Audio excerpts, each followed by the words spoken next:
Okay, and we are finally, officially back. 2025 is underway. The long old wait that we go through every year and we agonize and sit there bored on a Sunday afternoon. What are we going to do with ourselves? Look, in fairness, we have started a bit earlier. It didn't feel like it took that long for me personally, although I was probably sitting there about 6 weeks ago being like, where is it? But we are back up and running. Thailand season opener. Great event. I mean, not being there, there's obviously issues and stuff with heat at this time of year. Whether that's an every year thing, I don't know if that's something that like they expect end of February, early March. Does it get this hot all the time? If so, maybe it is. Bit of an odd time to do it there, but nonetheless, talk about a grand season opening. This is what you need. As much as I always, enjoyed the night race Qatar, you don't get the atmosphere. Would I take an atmospheric kind of season opener like this over one that looks cool under the lights and is like that kind of thing? I mean, I'd prefer this. Lots of people in the stands, passionate people is the important thing. The Southeast Asian community, the Thai, the Indonesians, the Malaysians, and the Filipinos and things like that. In that part of the world, motorbiking is a massive thing. And the Thai people, they love it as much as anyone. So fantastic for him. And to have a home rider on the grid, Somkiat Chantra. We're going to go through all the riders and stuff in a bit. It was great to see a great opening event like that. Now, what are we going to go over today? I mean, this is something I do after every Grand Prix, just a bit of a review. We go over everything.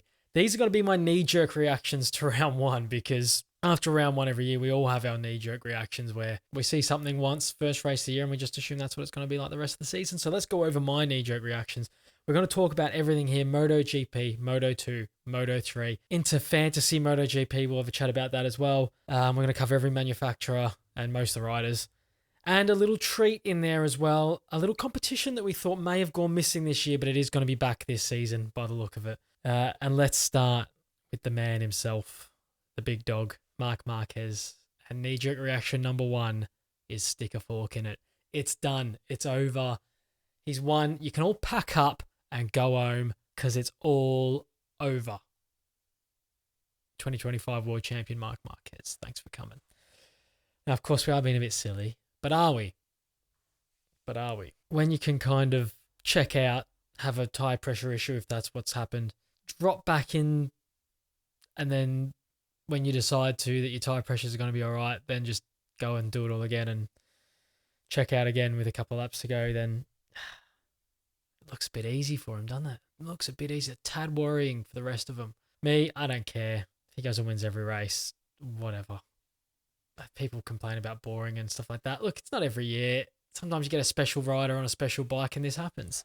But seriously, where do we think this is going to happen every week? Obviously, it won't happen every week. No rider can go and win every race, especially in that fashion. It's hard when you see him that good. It's hard to think where it's going to come from, barring a Marquez mistake.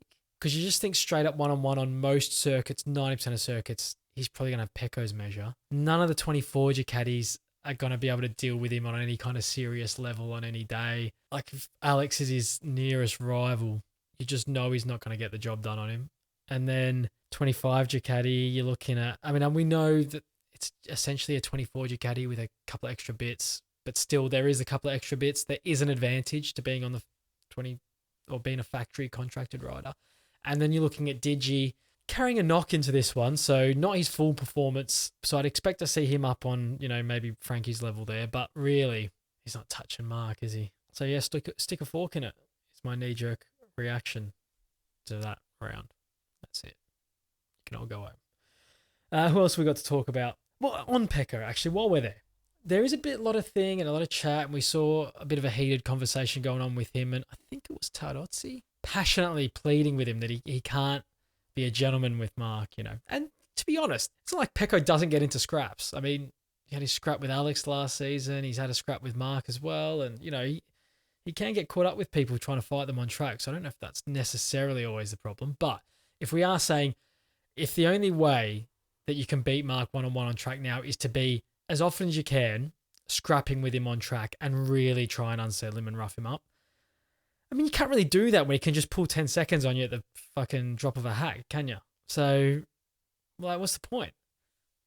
What, rough him up early in the race, and as soon as he gets a tiny bit of early track ahead of him, anything where he can link a full lap together unobstructed, then he's going to pull time on you, then it's like, well, what can you do? You can't rough him up. Can Pecco have a say? He needs to sort out his pace more than anything. And not that his pace is bad, but I mean, he can't afford to be behind Alex Marquez, that's for sure. He at least needs to be second on track. So in that sense, yeah, he needs to sort out maybe getting a little bit closer to Marc, but when it's like, oh, you need to get yourself to that level, you're just not going to do it. He's just better than you. As we go back through the pack, we do have a lot to talk about. This could be a long video, this one. Because I want to talk about how close the rest of the pack is to one another. But in essence, no one's even anywhere near closer to the Ducati, I don't think. So if we look at it now, the Aprilia, I think we'd say, is the next best bike. And I think with Martin on board, it will bring them even closer again. But whether it's any kind of actual threat, I don't think so. And then you look through the other manufacturers, you've got the 2 Japanese manufacturers and KTM. Now, whilst it is great to see that they've all come a little bit closer together to one another, the gap from best bike to second best bike, I don't think is any closer. Ducati is going to be just as dominant, but with less riders. So even here this weekend, top 5 in the Grand Prix, all Ducati. Because the 24, I think we've just realised now how much better the GP24 is than the 23, which makes it look even more ominous with Marc on the 25 now, 24.5, whatever you want to call it. All right, this season is going to be referred to as the 25. I know it's the same engine and chassis effectively, but now that you're getting Alex, Frankie on a 24 bike, they're actually going to be even stronger. And I do owe Alex Marquez an apology for saying he might not be up to it this year. Wow, he's put me in my place 1 week into that prediction. So everyone else was right and I was wrong. But yeah, he was mega this weekend, Alex Marquez. Absolutely mega. If you can keep that up, again, I do have doubts about Alex because last year he's worst Ducati, was he? I'm trying to think who else was on that bike now. Like, I know he didn't finish as the worst Ducati last season, but you probably throw a blanket over him, Digi, Frankie, and Bez. And when you look at those riders on pure talent going into this season, would you have said Alex is necessarily much better than any of them? Not really. So whether this keeps up, I don't know. If once Digi gets fit and once if Fermin figures it out, does that bring them up to him? I mean, I think on pace this weekend, Frankie, without causing his own headaches, is probably almost there. Almost there.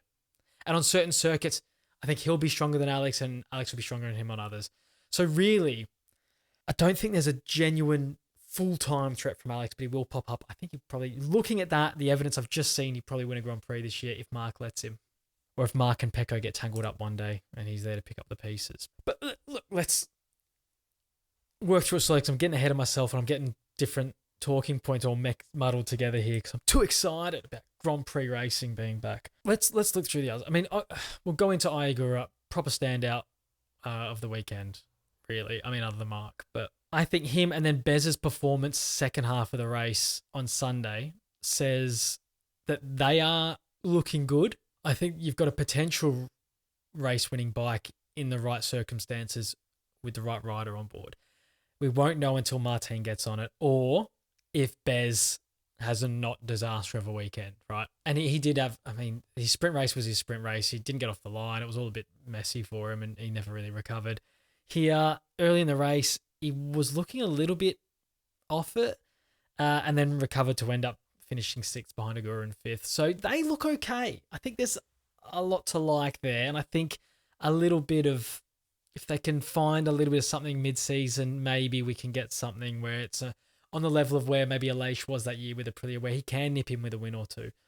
But generally, I think Ducati's more dominant than, well, as dominant as ever, really. We'll put it like that. But where is the rest of the pack? Because I think we all had it as clearly it was going to be Aprilia next, and then you'd say a Yamaha KTM-ish area, and then a Honda being a Honda. Not much better, if better at all, than last season. But yeah, now with Honda's improvement, which we didn't see coming, we kind of have a mash of like 3 all right bikes in the KTM, the Honda, and the Yamaha all together. Whether it stays that way, I don't know. And I think to a lot of people, the Red Bull will probably look like it has the least potential to improve, especially with how much Bastianini and Vinales on Sunday, Bastianini on Saturday. The struggles are very much there. In saying that, Rins, I think, struggled as much as any of them. And weirdly, Fabio on Sunday So both of them, I mean, all three, I mean, the Honda almost, I don't want to say looks, I don't think it looks the quickest of the three. But in terms of having all your riders at a similar level, other than Chantra, so I think across Marini, Mir, and Zarco, I think it's going to be really solid. But then when you look at Rins, Vinales, Quartararo, and then Bastianini on Saturday, it's like at times over the weekend across the two races, they looked really average at least at one point, like really bad. Like Fabio was shocked at 15th on Sunday after a strong Saturday. So whether he got caught up in some stuff and just couldn't get the rhythm back and got held up behind people, I don't know whether his real pace is better than that. But then you look at Jack, who ran about 6th for most of the race and fell back right in the last few laps, but it is what it is. He had a bit of a off-track excursion at one point, and so he probably could have finished better, but look, he'll take it. So is Honda more likely to consistently have sort of 3 of their 4 guys up there rather than Yamaha? At the moment, it looks like they might be able to have 2 guys on decent pace, sometimes maybe only 1. And then KTM is like, what? I don't know. Like, what you do. Binder looks all right. Pedro looked all right when he was on it, but is that going to be one of these seasons again where the bike just doesn't feel great? So it's like sometimes they're just going to be there sitting there with like no answers as to why they're going really slow.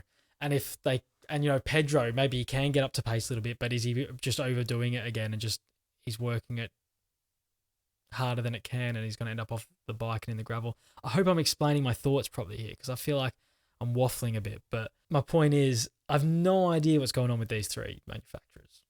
They're all very close. I think it's all very close. And for some reason, my gut feeling is KTM is the worst, but the evidence doesn't seem to suggest that because Bastianini kind of recovered well on Sunday. And then Pedro was running in a decent spot. Brad finished well. So, but compared to where they were, they have dropped away, I think, because obviously Pedro was able to push it towards podiums and stuff last season, whereas I can't see how that's going to happen here because they just don't look quick enough. But in terms of relative to Honda and Yamaha, I don't think they're necessarily worse, is what I'm trying to say. And weirdly, is Honda the most solid? Because if Mir stays on that there, they probably finish 6th, I say. And Zarco finished 7th, so he would have been about 8th behind Mir, I would have thought, maybe with Bez in between them. So they could have ended up with a 6th and 8th. Marini 12th, so he would have been 13th. And then Chantra's Chantra, you're just not going to get a result out of him, are you? And then Yamaha, like, I backed Rins in. I like to back Rins in because I think he's a real talent. But getting to his age with his injuries, if he's just off the pace a little bit, does he have the ability still to maybe push beyond that at all? Whereas, Jack's going to just take it by the neck and see what happens. And sometimes it'll work and sometimes it won't. So, yeah, where are we at? I mean, someone order these teams for me. I'm thinking almost Honda, Yamaha, KTM. But then there's 2 of the Yamaha guys just look like they couldn't get going in Oliveira and Rins, and then even Fabio struggling on Sunday. So it's like, are they the worst one? But Jack, I think, gives you enough promise that there is something there. And Fabio on Saturday gives you enough promise that there is definitely something there, especially with him on it because he's class. But where is everyone here? And I just want to talk, if we're talking about individuals, Mir and Miller specifically, Mir looks comfortable, doesn't he? I know he crashed, but he actually looks quite comfortable on that. If you're talking about Joan Mir, world champion, the COVID world champion, I get it. A lot of people still have never rated him and don't rate him. I think he's class if he has the right package underneath him. If the bike is stable and he can push it a little bit, which I think he kind of has now. He looks way like a different man. He's a different rider this weekend. Completely different. Jack, we've seen him do this before. So whether it lasts, I don't know. But at least the difference from when he did it with KTM to what he's doing now with Yamaha is he exploded out the gates with KTM and he was quick straight away, a bit like this. But with the KTM, there was always this thing where he's like, the feel of the bike he didn't always love. We always talked about the chatter and things like that. With what he's saying with the Yamaha, it's just like a stable bike that he can just wrestle. And that's kind of his style. He just likes to have something that he can try and push rather than something that's like a bit on edge, but it's a little bit quicker, but you kind of have to hold back on it to make sure it does what you need it to do. This is just like a bit off the pace, but if I push the shit out of it, I'm going to get some, I can do something. And he just looks so positive, Jay. And I hope that lasts because in the right circumstances, he can really offer and I said this all preseason, he can offer a manufacturer a lot. A lot of people saying he should have been, like, it was a bit silly for Yamaha to bring him on. I think this is exactly why you bring him in. This is exactly why. A guy's ridden a lot of bikes, he can give you a lot of feedback. And aside from that, if he has something he feels like comfortable on, he can really push it and get you the odd result. And then Agura, I cannot believe people went on and on about fucking Joe Roberts when they signed Agura. Like, just, you can shut up now. And this, again, knee-jerk reactions round one. Agura is the best thing since sliced bread. He may be shit the rest of the season. But the point is, who in their right mind thought it, like, because they're an American team, they should have signed Joe Roberts? And I know when I ask that question, it's kind of rhetorical because I know who I'm talking about. I've seen all the people that said this shit, proper people in the media as well. It's just people just fucking talking shit on Twitter and that. Like, but just shut the hell up. It was awesome this weekend, Agura. Awesome. And looks so comfortable. It's a very rideable bike from all reports, the Aprilia. And with his kind of style, you know, and you'll hear this a lot. I'm just, you know, again, I'm repeating back what other people are telling me as well. But his style mixed with that kind of bike, there's a nice little synergy there, which he's on it now. And it probably feels a bit easier to ride than a Moto2 bike. Do you know what I mean? The electronics and all that. And he's probably thinking like, this is good. I can kind of feel very stable and relaxed on here. And it showed at the weekend. So, and it's time, ladies and gentlemen. It is time. It is back. It's time for the All Japan Cup. Woo! Yes, it's back. Real huge risk that we weren't going to see it back in this season. We thought Honda was going to be its usual old self and Yamaha was improving. Turns out everyone's at about the same level as we've just discussed. So we are going to do the All Japan Cup this season. We've had an interesting result to kick things off. So let's just explain for the new viewers how this works. The guys who ride for the Japanese manufacturers. So this year it's 8 riders. 4 for Honda, 4 for Yamaha. It's even better this year because it's like it's an even split, like it's proper head-to-head. And we award old F1 points from the 90s. Top 6 get points, 10, 6, 4, 3, 2, 1. And it goes based on their finishing position relative to one another on the Grand Prix on a Sunday. So let's talk through this week's one. So with Yoan Zarco being the top-ranked and top-placed Japanese manufacturer rider in this race, finishing 7th, is awarded 10 points. He's first this week. He's won the first race of the season in the All Japan Cup. Next up, Jack Miller, then Luca Marini, Miguel Oliveira, Fabio Quartararo, Alex Rins, followed by Somkiat Chantra on track. Joan Mir probably was going to win the All Japan Cup this week, but he crashed, so he's last. So 10 points Zarco, 6 points Miller, 4 points Marini, 3 points Oliveira, 2 points Quartararo, 1 point Rins. Lovely, lovely stuff. The All Japan Cup, it's a great feature we introduced last season because of the shitness of them. And look, you know, the Motorsport Republica boys, I need one of these hats, these Make Honda Great Again hats. I'm going to have to see if I can pick one up. They're not great again, but they're okay again. Make Honda all right again to make a good All Japan Cup, and we've got it. Yoan Zarco, Honda, leading the All Japan Cup, I think for the first time ever, because last season I think Fabio led start to finish from memory.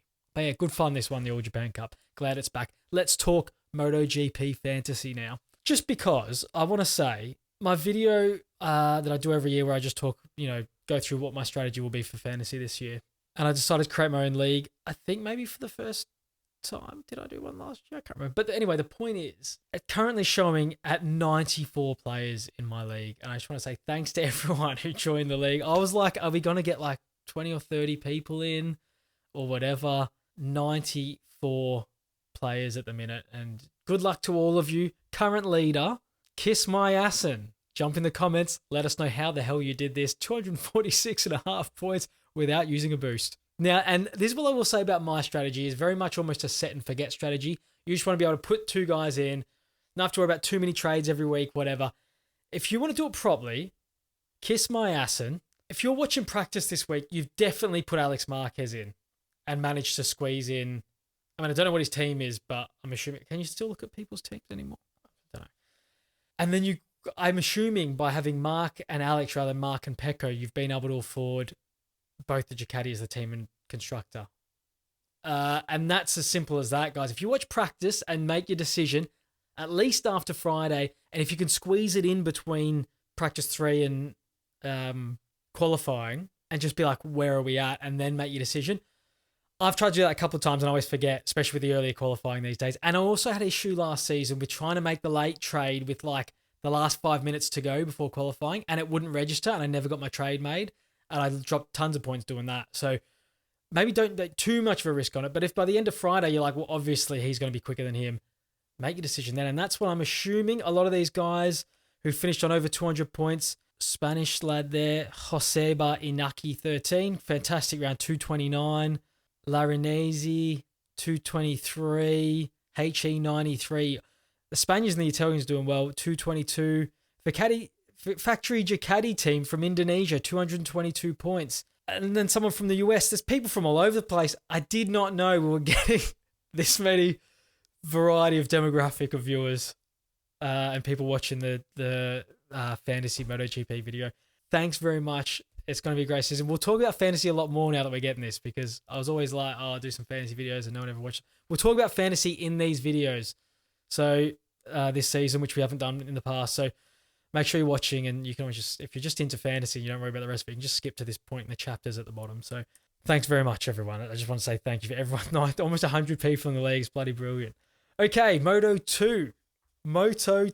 Let's get into it. Oh, we're going on all day here. Knee-jerk reactions to Moto 2. And I will say in my Moto 2, I didn't realise when we did my predictions video, I've picked Garcia to do well this season. He's actually missing this Grand Prix. I did not know he was missing the first and possibly first couple of Grand Prix until I started watching this coverage this week. So I think we got a glimpse into what this season was going to be like. Obviously, Moto 2 can change a lot throughout the season. Certain guys will start quicker and end up slow, and all that. We saw all that last season. But Manu Gonzalez, I think, has to be a favourite now because he looks so strong. In fact, I'm hoping both the Dynavolt, Liquid Moly, Intact, GP, whatever the name is, all of them are going to be strong this year because my boy Senna, real strong, should have been second. And we're going to talk about the incident with him and, of course, lead that into the incident with David Munoz later on in Moto 3 about stewarding and things like that. But let's quickly go over like who are your performers and who has a bit to worry about. I mean, let's start with the bad news. I mean, are you worried if you're the likes of Tony Arbolino, Joe Roberts, Dennis Onshu? I'm thinking like Alonso Lopez, Felipe Salach. If you're in that category of rider, where not all of them had bad results, Salach 9th, Lopez 10th, Onshu 12th, Arbolino 13th. It's not bad, but if you're in that category, I think that category of rider, if you're not in a position to contest podiums at this point, especially maybe not Onshu, but maybe more Lopez, Arbolino group, Roberts, where you've been at the top before, you've won races, you should be challenging for championships, and now you're running around in bottom half of near the bottom of the top 10, 10th to 15th. We are saying this is our knee-jerk reactions in round one. These are knee-jerk reactions. Could come out next week, and like I said, it changes a lot in Moto 2 from start of the season to the end of the season all the time. So, yeah, are you worried? Less worried, although maybe slightly worried. Aaron Canet, probably this is the season you'd think he'd need to win it. No? How long can he sit there for in Moto 2? He wasn't quite on the pace, but you know with him, he will have days as he builds into the season where he could end up comfortably being the quickest guy on circuit. So, whilst it's not panic stations, I mean, he's come second. I don't know what I'm talking about here, but he's come second, but he wasn't really on the pace and probably wouldn't have finished ahead of Aegis and Chele Vietti. So I've got him fifth quickest on the day. So is that a bit of a worry? Perhaps. Manu Gonzalez, I think, looks great. Senna Aegis looks great. Moreira, yeah, really good from him. Career progression this is, isn't it? It's same as what Senna's done this week. It's like as you spend a year or two in Moto 2, you've got to then be like, now I'm like a front-running guy. Do I need to put Jake Dixon in that group with the worried lads? Not yet, I don't think. I think he'll win a race or two this year, so probably all right. The point with Moto 2 is this season is that it is very much like one of those years where if you're one of these guys that's like, I'm like fourth or fifth best usually or whatever, this is your chance to win it. This is it. Gorn are like the supreme, like maybe like the better talents like an Agura, I'd say Aldeguer as well, and before that Pedro and whoever else has gone up in the past from that group, the elite guys that end up in MotoGP. And are we waiting for Alonso to come up and Vaya and Olgado and that? And even the likes of Izan Guevara, the guys who were that crop just before them as well, where you're like waiting for them to turn it on. Onshu was being one of them, you know. So is this your chance if you're those guys like a Dixon? And if you don't do well this year, if you're going to spend the whole season running 7th, 8th, 9th, it's like, you might be done, you know. You might be done. Salach, Lopez, yeah. Even Albert Arenas, Tony Arbolino. I mean, these guys have to do it. I'm going to include Chele Vietti in this because we know with him, he can be as quick as he wants on any random day, but, you know, sometimes it's 15th. So unless he's going to be this quick every week, he's in that category too. But for now, as we're just knee-jerking to round 1, I'm not going to include him in that because his performance was very, very good. And now let's talk about Senna and the incident with Vietti. So I don't know what's happened. I've not heard anything in terms of if there's any punishment for the next Grand Prix, but he served his long lap during the race, which caused him very little penalty. He still ended up on the podium. Like I said, he would have been second. He's ended up third.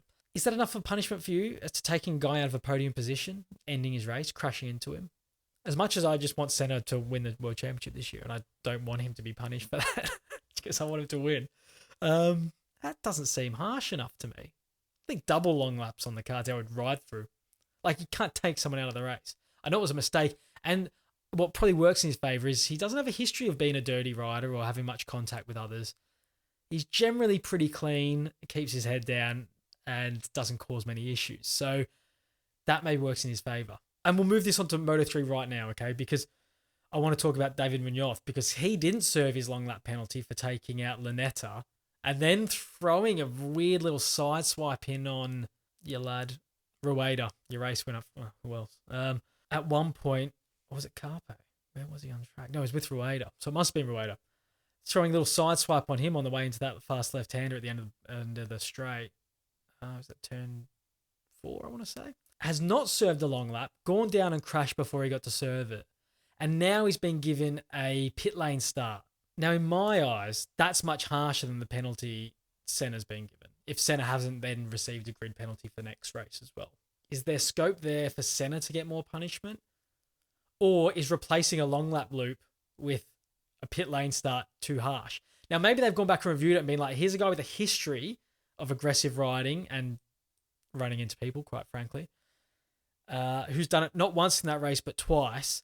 And then on review, after he didn't serve his long lap penalty, they've gone, well, look, we actually want to serve him with something harsher than that now that he hasn't served it. Or would they have given him the pit lane start anyway because of his history? I need to look into this more. Someone, if you know anything more about this, can you jump in the comments and let us know? Because I'd like to know if Senna's getting any extra punishment, and would Munoz not have received any extra punishment had he served his ride through? In which case, this is not a harsh punishment on that circuit, one long lap loop. And Joel Kelso, I think rightfully so, is being given a grid penalty. Might be a pit lane start as well for him after he just got it a bit wrong. Do I need to watch this back? He's not the one that dropped it and slid out and hit Ogden. No, it's not. I think he did just crash into someone. Jesus, I need to... You watch a race yesterday and you can't bloody remember it already. But Moto3 race was a little bit of chaos, actually. And I don't know why I need to mention that.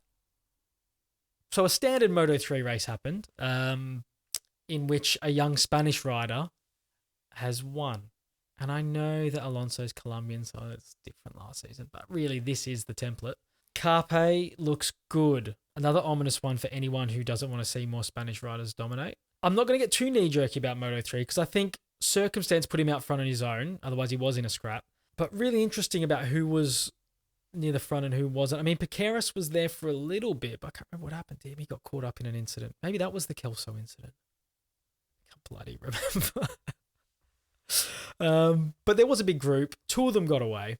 It's not always going to happen. Doesn't happen often in Moto3. So it's not like Rueda's going to go and win by 7 seconds every week. But I think in the lead group, the guys who are going to be threats to win races this season, it looks like Carpe, obviously Rueda.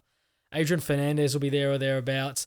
And I think you can keep adding Furusato possibly and Lunetta. I think Piqueras will be there usually. Who else kind of got stiffed somewhere? Bertele was good. It was really good. Started on pole. Kelso there or thereabouts. And really nice to see Scott Ogden get off a Honda and be like, I'm actually not that shit. I'm actually pretty decent. And whilst he fell away badly at the end and then Had his accident on the final corner. It was a bit unlucky for him. But generally, his pace is there for 7/8 of the race. Like, it's almost there. Almost there. Yamanaka was there or thereabouts. But I think I like, of the guys who didn't finish near the front, who I think usually might be there or thereabouts, I mean, Foggia will probably have a say at some point. Lunetta, Piqueras, Kelso, Munoz, Furusato. That's probably it. But this was an exciting one. Again, it's a bit of fun in the kids having a run around. Nothing like just putting a couple of 17-year-olds on buzzy, quick little things and, being like, just try not to hurt yourselves, lads. And then they just do it anyway. So nothing better than that. It's good fun. It's good fun. I was going to say no one gets hurt. It's good, honest fun. Sometimes people get hurt, but that's the way it is. But who's your Moto3 title favourite now after watching that? I mean, you have to kind of say Rueda, but is it? I just don't think he's going to do that every week. Although he was exceptionally quick in testing as well, wasn't he? So maybe it is he's just going to be, it's his breakout year, maybe. Let's see. And we finally got to the end. It's the first video. We do these every single Grand Prix. We talk through everything. So please sign up. When I say that, I mean subscribe. And get these every week. It's not too late to join the Fantasy League. You're a week behind, so jump in there and join that if you want. Go watch my fantasy video. You'll find the link to the league code there and stuff like that. Or I'll put it on the screen or whatever. So yeah, thanks for watching, everyone. We do this every Grand Prix, and so watch them. See you on the next one after Argentina. We might have some videos in the meantime as well. Oh, someone did ask me if I could do a fantasy video where I explain how the points work and stuff like that. I might do that if I get time in between this and the next Grand Prix. I'll try and chuck that in. If it never comes out, then it means I either couldn't be bothered or, work. So, see you later. Bye.